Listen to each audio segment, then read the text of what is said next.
શ્રી ગણેશાય નમઃ. માતા સરસ્વતીને નમઃ. સત્સંગ સાગર યુટ્યુબ ચેનલમાં આપ સૌનું હાર્દિક સ્વાગત છે. આજે હું તમને આ વિડીયોમાં સંભળાવીશ જીવંતિકામાં વ્રતની કથા. જો તમને મારો આ વિડીયો પસંદ આવે તો મારી ચેનલને લાઈક કરજો, શેર કરજો અને સબસ્ક્રાઈબ કરજો. જીવંતિકામાંનું વ્રત. આ વ્રત શ્રાવણ માસના પહેલા શુક્રવારથી અથવા કોઈ પણ શુક્રવારથી થઈ શકે. વ્રત કરનારે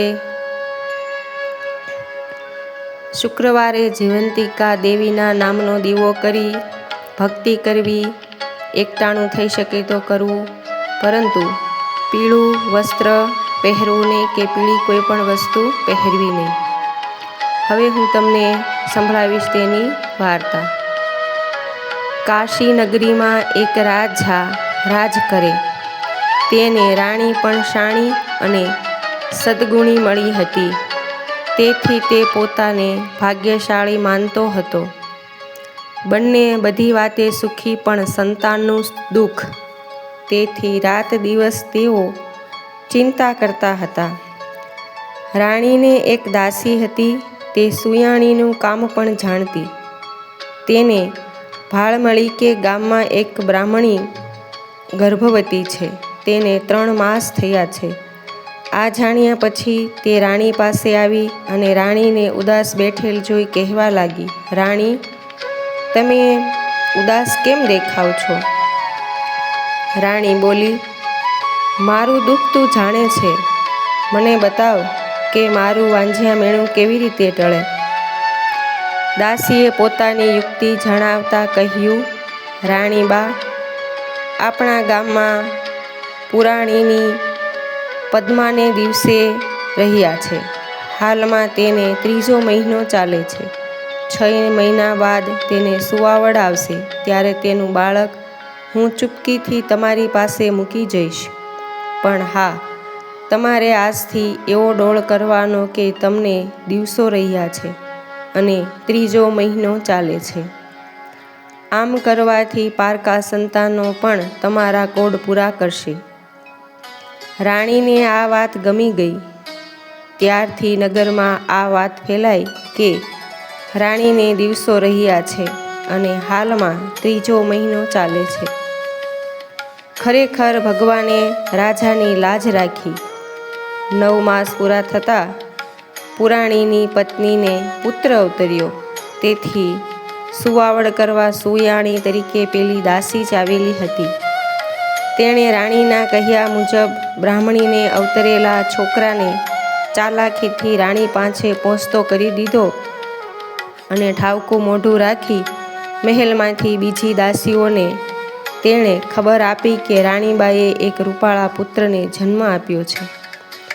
દાસીઓએ આ વધામણી સાંભળી અને ખુશ થઈ ગઈ. આખા નગરમાં સમાચાર પ્રસરી ગયા. રાજમહેલમાં આમ આનંદ હતો ત્યારે પુરાણીને ત્યાં રોકકળ મચી ગઈ હતી. બ્રાહ્મણીને બાળક અવતર્યું, પણ તે ક્યાં ગુમ થઈ ગયું તેની કોઈને ખબર પડી નહીં. આથી બ્રાહ્મણી કલ્પાત કરી રહ્યા હતા. બ્રાહ્મણી દર વર્ષે જીવંતિકા દેવી વ્રત કરતી હતી. આ વખતે શ્રાવણ મહિનાના પહેલા શુક્રવારથી તેણે જીવંતિકા દેવીનું વ્રત આદર્યું હતું અને 3 શુક્રવાર પસાર થઈ ગયા હતા. એટલે તેનું શ્રદ્ધાપૂર્વકનું વ્રત ફળ્યું.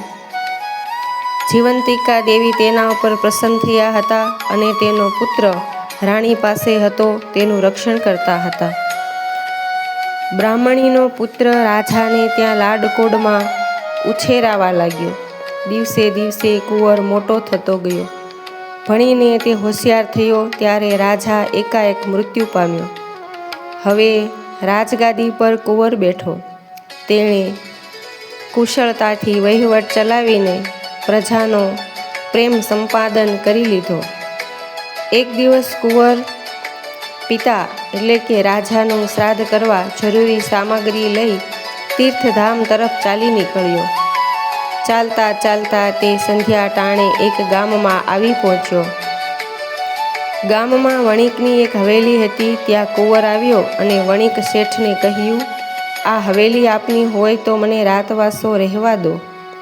વણિકે કુંવરને આવકાર આપ્યો. તેને જમાડી સૂવા માટે મુખ્ય દરવાજા આગળ ખાટલો ઢાળી આપ્યો અને તેના પર ગાદલું પાથરી દીધું. એટલે કુંવર આડે પડખે થયો, પણ ચાલીને ખૂબ થાકી ગયેલો, તેથી તેની આંખો ઘેરાવા લાગી. આ કુંવર જ્યાં જાય ત્યાં તેનું રક્ષણ જીવંતિકા દેવી કરતા હતા. અહીં પણ કુંવર સૂતો તેવા જ જીવંતિકા દેવી એના રક્ષણ કાજે તેની સમીપ આવીને ઊભા રહ્યા. થોડી વારે કોઈના રડવાનો અવાજ સાંભળી કુંવર જાગી ગયો. ઉઠીને દીવાના પ્રકાશમાં જોયું તો ખંડના એક ખૂણામાં સૂતેલો વાણિયો રડી રહ્યો હતો. કુંવર તેની પાસે ગયો અને પૂછ્યું, વણિક શેઠ, તમને શું દુઃખ છે કે આમ રાતના રડવા બેઠા છો? વણિકે કહ્યું, હે મુસાફર, મારે ત્યાં જેટલા બાળક જન્મે છે તે બધા 7મે દિવસે મરી જાય છે. આ વખતે મારી પત્ની સુવાવડમાં છે. તેને રૂપાળો દીકરો ઉતર્યો છે. આજે તેની 6ઠીનો દિવસ છે અને કાલે 7મો દિવસ ઉગતા જ દીકરો મરી જશે. આથી હું રડી રહ્યો છું. રડું નહીં તો કરું શું? કુંવરે કહ્યું, શેઠ, વિધિના લેખ પર કોઈ મેખ મારી શકતું નથી. અફસોસ ન કરો. બંને વાત કરતા બંધ થઈ ગયા. શેઠ પાસા સૂઈ ગયા અને કુંવર જાગતો પડ્યો રહ્યો. બરાબર મધરાત થઈ હશે ત્યાં વિધાતા દેવીએ હવેલીમાં પ્રવેશ કર્યો. તે જોઈ કુંવરની રક્ષા કરી રહેલા જીવંતિકા દેવીએ પડકાર કર્યો, વિધાતા, તું છોકરાના 6ઠીના લેખ લખવા આવી તે જાણ્યું તો બતાવ કે તું શું લેખ લખવાની છું. વિધાતાએ કહ્યું, એ કોઈને કહેવાય નહીં, છતાં તમે જીવંતિકા દેવી છો એટલે કહું છું કે સવારે પડતા છોકરો મરી જશે. આટલું લખવાનું છે. જીવંતિકા દેવી કહે, હું આ ઘરમાં છું એટલે તું છોકરા માટે એવું અશુભ તો નહીં લખી શકે. દીર્ઘાયુ લખીને તું તારા રસ્તે પડી જજે. વિધાતા લાચાર બની ગઈ. તે છોકરા પાસે ગઈ અને તેના 6ઠીના લેખમાં દીર્ઘાયુષ્ય લખીને ચાલી ગઈ. સવારે વાણિયાએ પડખે સૂતેલા છોકરાને જીવતો જોયો ત્યારે તેના હરખનો પાર રહ્યો નહીં. આ જાણીને ઘરમાં બધાને આનંદ થયો. વાણિયાએ માન્યું કે આવનાર જવાનના સારા પગલાંનો સદાચારી છે. તેના પગલાં થવાથી જ ઘરમાં અશુભ થતું અટકી ગયું છે. 2 દિવસ પછી કુંવરે જવાની રજા માગી તો વાણિયણે રહેવાનો ખૂબ જ આગ્રહ કર્યો, પણ કુંવર નીકળી પડ્યો. નીકળતી વખતે કુંવરે વચન આપ્યું કે પોતે પાછો ફરશે ત્યારે 1-2 દિવસ જરૂર રોકાશે. શ્રાદ્ધ ક્રિયા કરીને કુંવર પાછો વણિક શેઠની હવેલીએ આવ્યો અને રાતવાસો કર્યો. આ વખતે વણિકની જૂની પત્નીને સુવાવડાવી હતી. તેને પુત્ર ઉતર્યો હતો અને આજ 6ઠીનો દિવસ હતો. આજે પણ મધરાત થઈ એટલે જૂનીના છોકરાના 6ઠીના લેખ લખવા વિધાતા દેવી પધાર્યા. ત્યાં તો જીવંતિકા દેવીએ પૂછ્યું, હે વિધાતા, આજ તો કંઈ સારા લેખ લખવાના છે ને? કહે તો ખરી, બાળકના 6ઠીના લેખ કેવા છે? વિધાતા દેવી કહે, સવારના તે મરી જશે.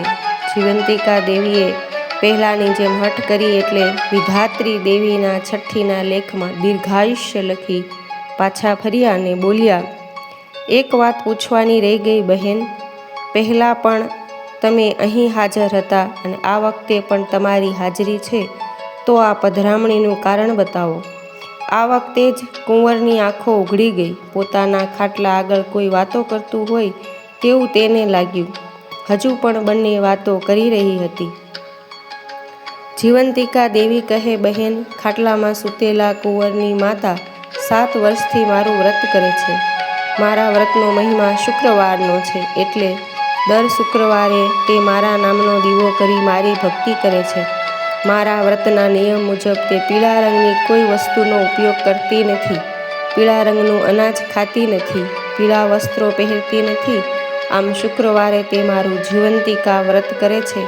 તેથી હું હંમેશા તેના પર પ્રસન્ન રહું છું. આ કુંવર તેનો જ દીકરો છે, એટલે તે જ્યાં હોય ત્યાં હું તેનું રક્ષણ કરવા હાજર થઈ જાઉં છું. વિધાતા દેવી હર્ષ પામીને ચાલ્યા ગયા. સવારે વાણિયાણે પડખે સૂતેલા છોકરાને જીવતો જોયો અને વાણિયાને એ વાતની ખબર પડી એટલે તેણે કુંવર પાસે જઈને કહ્યું, હે જવાન, ખરેખર તમે મહાચમત્કારી પુરુષ છો. તમારા શુભ પગલાંથી આજે પણ મારા ઘરમાં અશુભ થયું નહીં. છોકરો જીવતો રહ્યો છે, માટે થોડા દિવસ મારે ત્યાં રોકાઈ જાઓ. એ બધો જીવંતિકા દેવીનો પ્રતાપ છે, કહી કુંવર વણિક શેઠની રજા લઈ ચાલી નીકળ્યો. કેટલાક દિવસો બાદ તે પોતાના રાજ્યમાં મહેલે આવી પહોંચ્યો અને રાણીને જોતાં જ નમન કરીને પૂછ્યું, માતાજી, આપ હાલમાં કોઈ વ્રત કરો છો? રાણી કહે, બેટા, અગાઉ મેં કોઈ વ્રત કર્યું નથી અને અત્યારે પણ કરતી નથી. કુંવર સમજી ગયો કે આ મારી સગી જનેતા નથી. મારી માતા તો જીવંતિકા વ્રત કરે છે તે છે, માટે તેને મારે ગમે ત્યાંથી શોધી કાઢવી પડશે. એવામાં પવિત્ર શ્રાવણ માસ બેઠો અને તેનો પ્રથમ શુક્રવાર આવ્યો એટલે કુંવરે સવારના નગરમાં ઢંઢેરો પીટાવ્યો કે આજે મહેલ આગળ જમણવાર છે, માટે દરેક સ્ત્રીએ ખાસ પીળા વસ્ત્રો પહેરી સાંજે જમવા આવવું. સાંજ થતાં પહેલાં નગરની નારીઓ પીળા વસ્ત્રો પહેરીને મહેલ આગળ જમા થઈ. તો પણ કુંવરે પ્રધાનજી મારફત નગરમાં તપાસ કરાવડાવી કે કોઈ સ્ત્રી જમવા માટે બાકી તો રહી જતી નથી. તપાસમાં પ્રધાનજીને એક બ્રાહ્મણીએ એવું કહ્યું કે હું જીવંતિકા વ્રત કરું છું, તેથી શુક્રવારે પીળા રંગના વસ્ત્ર પહેરતી નથી, માટે મારાથી જમવા આવી શકાશે નહીં. કુંવરે બ્રાહ્મણીને પહેરવા ગુલાબી વસ્ત્રો મોકલાવ્યા એટલે તે સાડી પહેરીને બ્રાહ્મણી જમવા આવી. ત્યાં કુંવર જ હતો.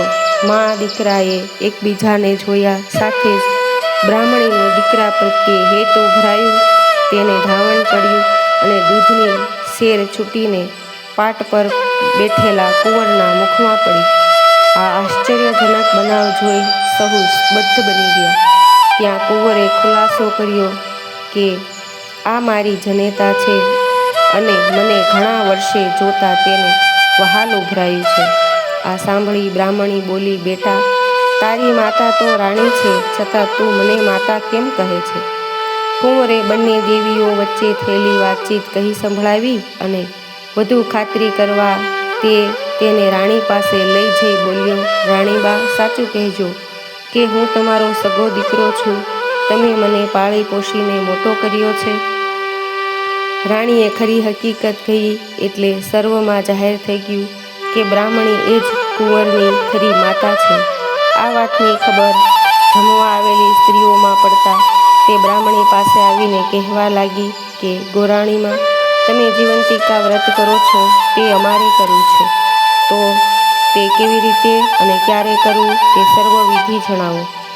બ્રાહ્મણીએ કહ્યું, શ્રાવણ માસના પહેલા શુક્રવારથી આ વ્રતનો આરંભ કરવાનો. જો પહેલા શુક્રવારે કોઈ કારણ હોય તો બીજા શુક્રવારથી પણ વ્રત લેવાય.